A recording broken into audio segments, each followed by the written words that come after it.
ಕಾರ್ಯಕ್ರಮದಲ್ಲಿ ಜಿಲ್ಲಾ ಸಚಿವರಿಗಾಗಿ ನಾವು ಕಾಯುತ್ತೇವೆ, ಆದರೆ ಸಂಸದರಿಗಾಗಿ ಕಾಯುವುದಿಲ್ಲ ಎಂದು ಶಾಸಕ ಬಿಪಿ ಹರೀಶ್ ಆಕ್ರೋಶ ವ್ಯಕ್ತಪಡಿಸಿದರು. ಶನಿವಾರ ದಾವಣಗೆರೆ ನಗರದ ಸರ್ಕಾರಿ ನೌಕರರ ಸಮುದಾಯ ಭವನದಲ್ಲಿ ನಡೆದ ಅಂತಾರಾಷ್ಟ್ರೀಯ ಮಹಿಳಾ ದಿನಾಚರಣೆ ಕಾರ್ಯಕ್ರಮ ನಿಗದಿತ ಸಮಯಕ್ಕೆ ನಡೆಯದ ಕಾರಣ ಅವರು ಸಾಮಾಜಿಕ ಜಾಲತಾಣದಲ್ಲಿ ಆಕ್ರೋಶ ವ್ಯಕ್ತಪಡಿಸಿದರು. ಸರ್ಕಾರದ ಕಾರ್ಯಕ್ರಮಗಳು ನಿಗದಿತ ಸಮಯಕ್ಕೆ ನಡೆಯುವಂತೆ ಸಂಬಂಧಪಟ್ಟ ಅಧಿಕಾರಿಗಳು ನೋಡಿಕೊಳ್ಳಬೇಕು.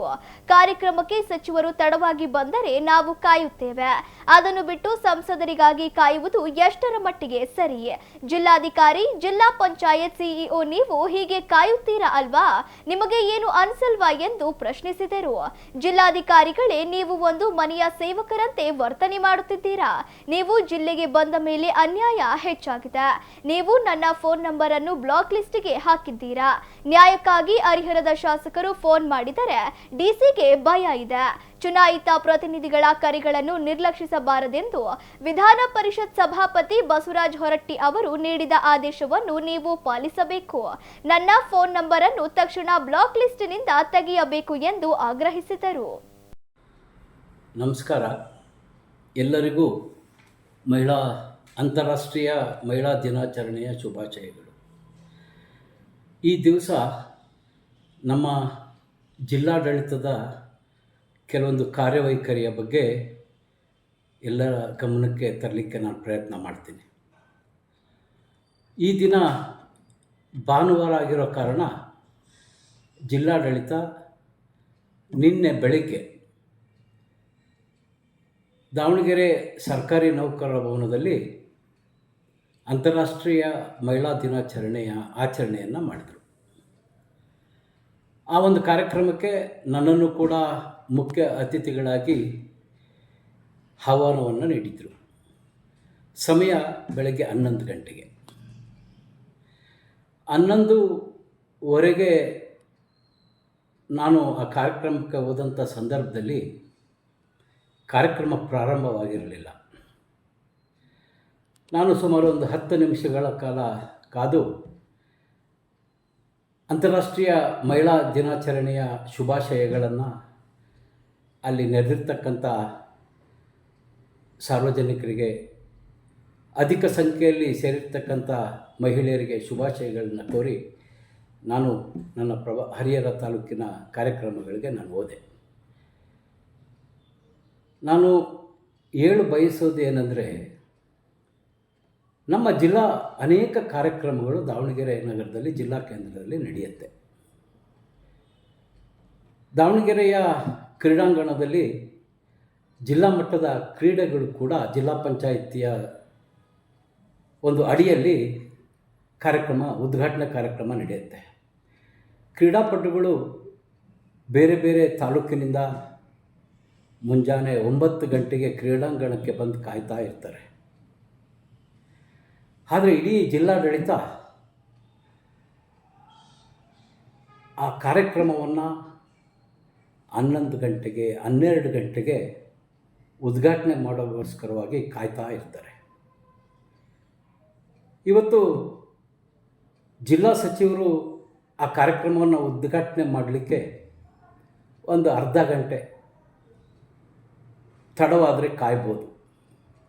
ಆದರೆ ಆ ಕಾರ್ಯಕ್ರಮಕ್ಕೆ ಜಿಲ್ಲಾ ಸಚಿವರು ಬಂದು ಉದ್ಘಾಟನೆ ಮಾಡಲ್ಲ. ಅವ್ರು ಯಾರನ್ನು ಕಾಯ್ತಾರೆ ಅಂದರೆ ಸಂಸದರ ಬರುವಿಕೆಗಾಗಿ ಕಾಯ್ತಾರೆ.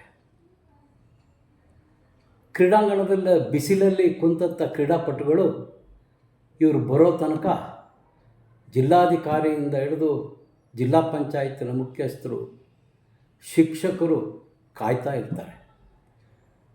ಭಾಳಷ್ಟು ಕಾರ್ಯಕ್ರಮಕ್ಕೆ ನಾನು ಸಮಯಕ್ಕೆ ಹೋಗಿ ಅವ್ರು ಯಾವಾಗಾದರೂ ಉದ್ಘಾಟನೆ ಮಾಡಲಿ ಅಂಥೇಳಿ ನಾನು ಕ್ರೀಡಾಪಟುಗಳಿದ್ದರೆ ಕ್ರೀಡಾಪಟುಗಳಿಗೆ ಶುಭಾಶಯನ್ನು ಕೋರಿ ನಾನು ಮುಂದಿನ ನನ್ನ ಪ್ರವಾಸಕ್ಕೆ ನಾನು ಹೋಗ್ತೇನೆ.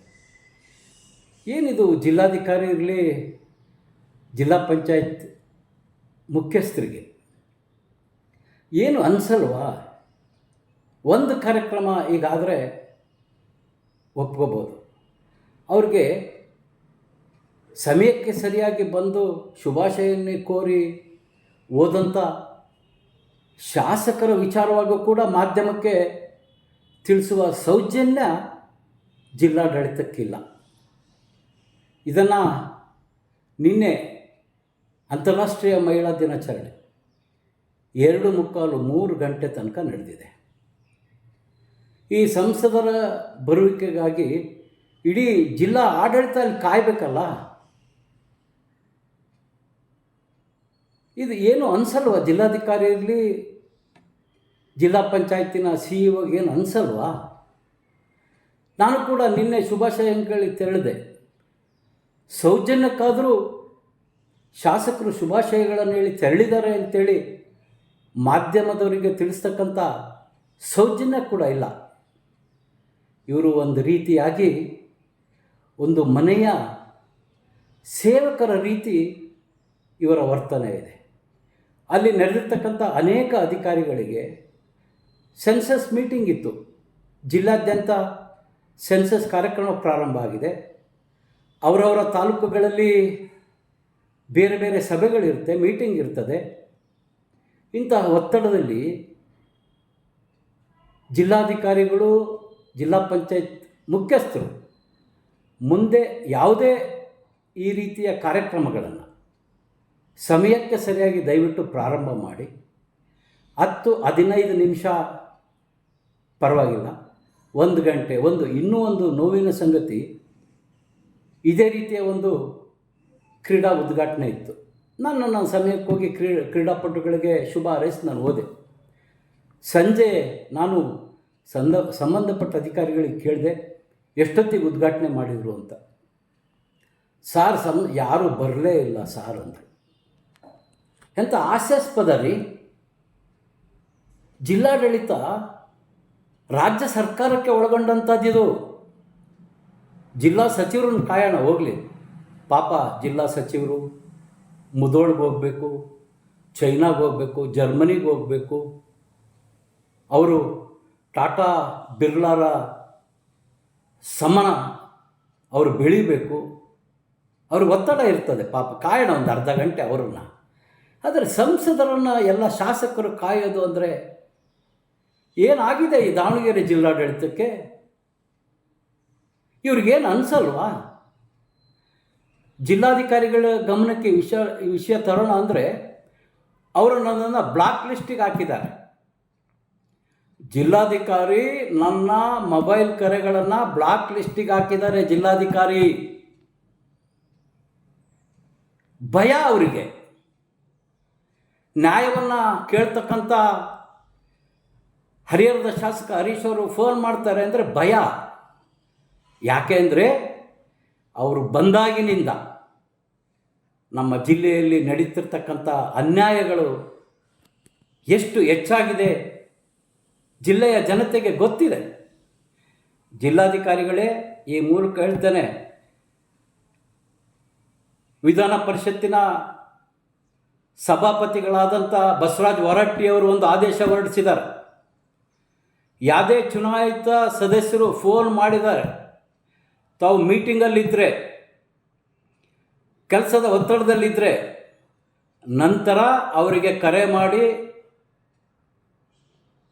ಅವರು ಯಾವ ವಿಚಾರವಾಗಿ ಫೋನ್ ಮಾಡಿದರೆ ಅಂತ ತಿಳ್ಕೊಳ್ತಕ್ಕಂಥದ್ದು ಎಲ್ಲ ಅಧಿಕಾರಿಗಳ ಒಂದು ಕರ್ತವ್ಯ ಅಂತಕ್ಕಂಥದ್ದನ್ನು ಅವರು ಇಡೀ ವಿಧಾನ ಪರಿಷತ್ ಹಾಗೂ ವಿಧಾನಸಭಾ ಸದಸ್ಯರಿಗೆ ಗೌರವ ಕೊಡಲಿಕ್ಕೆ ತಿಳಿಸಿರ್ತಕ್ಕಂಥದ್ದು.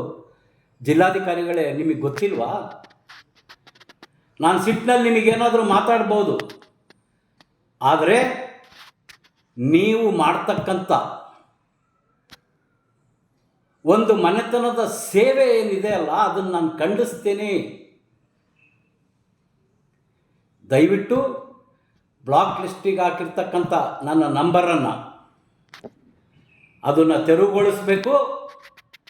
ಸಾರ್ವಜನಿಕ ಹಿತದೃಷ್ಟಿಯಿಂದ ಹೇಳ್ತಕ್ಕಂಥ ಸಲಹೆಗಳನ್ನು ಕೇಳಬೇಕು. ನೀವು ಇಡೀ ಜಿಲ್ಲೆಯ ಎಲ್ಲ ಶಾಸಕರ ಜಿಲ್ಲೆಯ ಅಭಿವೃದ್ಧಿಗೋಸ್ಕರವಾಗಿ ತಾವು ಜಿಲ್ಲಾಧಿಕಾರಿಗಳಾಗಿ ಬಂದಿರತಕ್ಕಂಥದ್ದು. ಒಂದು ಮನೆತನದ ಸೇವಕ ನೀನಲ್ಲ ಅಂತಕ್ಕಂಥದ್ದು ನಿಮಗೆ ಗೊತ್ತಾಗಬೇಕು. ಹಾಗಾಗಿ ಬ್ಲಾಕ್ ಲಿಸ್ಟಿಗೆ ಹಾಕಿರೋ ಕಾರಣ ಸೋಷಿಯಲ್ ಮೀಡಿಯಾ ಮೂಲಕ, ಮಾಧ್ಯಮದ ಮೂಲಕ ನಿಮ್ಮ ಗಮನಕ್ಕೆ ತರಲಿಕ್ಕೆ ನಾನು ಪ್ರಯತ್ನ ಮಾಡ್ತಾ ಇದ್ದೇನೆ. ಇದರ ಜೊತೆಗೆ ಜಿಲ್ಲಾ ಪಂಚಾಯತಿನ ಮುಖ್ಯಸ್ಥರು ಕೂಡ ನಿಮ್ಮ ಅಡಿಯಲ್ಲಿ ನಡೆಯುವ ಕಾರ್ಯಕ್ರಮಗಳು, ಜಿಲ್ಲಾ ಸಚಿವರು ಬರೋದಾದರೆ ಒಂದು ಅರ್ಧ ಗಂಟೆ ನಾವು ಕಾಯ್ತೀವಿ. ಆದರೆ ಸಂಸದರಿಗೋಸ್ಕರವಾಗಿ 1 ಗಂಟೆ 2 ಗಂಟೆ ತಡವಾಗಿ ಪ್ರಾರಂಭ ಮಾಡ್ತಕ್ಕಂಥದ್ದು. ನೀವೇನೋ ಜಿಲ್ಲಾಧಿಕಾರಿಗಳು, ನೀವು ಅವ್ರಿಗೆ ಫೋನ್ ಮಾಡಿ ಅವ್ರು ಬರೋ ಸಮಯ ತಿಳ್ಕೊಂಡು ನೀವು ಬರ್ತೀರಿ ಅಂದರೆ ನಿಮಗೆ ಸಮಯಕ್ಕೆ ಸರಿಯಾಗಿ ಬರ್ತಕ್ಕಂಥ ಶಾಸಕರ ಬಗ್ಗೆ ಗೌರವ ಇಲ್ವಾ? ಸಮಯಕ್ಕೆ ಸರಿಯಾಗಿ ಬರಬಾರ್ದಾ? ಮುಂದೆ ಯಾವುದೇ ಈ ರೀತಿಯ ಕಾರ್ಯಕ್ರಮಗಳು ತಾವು ಆಹ್ವಾನ ಪತ್ರಿಕೆಯಲ್ಲಿ ಯಾವ ಸಮಯ ತಿಳಿಸಿರ್ತೀರೋ ಆ ಸಮಯಕ್ಕೆ ತಾವು ಕಡ್ಡಾಯವಾಗಿ ಅಲ್ಲಿ ಇರಬೇಕು. ಯಾರಾದರೂ ಒಬ್ಬರು ಶಾಸಕರು ಬಂದರೆ ಬಹಳ ಹೆಚ್ಚಂದರೆ ಒಂದು ಅರ್ಧ ಗಂಟೆ ಕಾಯೋಣ. ಬರದೇ ಇರೋರಿಗಾಗಿ ನೀವು ಕಾಯ್ತಿರಲ್ರಿ, ನಿಮಗೇನು ಅನಿಸಲ್ವ? ನಿಮಗೆ ಇನ್ನು ಮುಂದೆ ಯಾವುದೇ ಜಿಲ್ಲಾ ಮಟ್ಟದ ಕಾರ್ಯಕ್ರಮದಲ್ಲಿ ಈ ತಪ್ಪುಗಳು ನಡಿಬಾರ್ದು.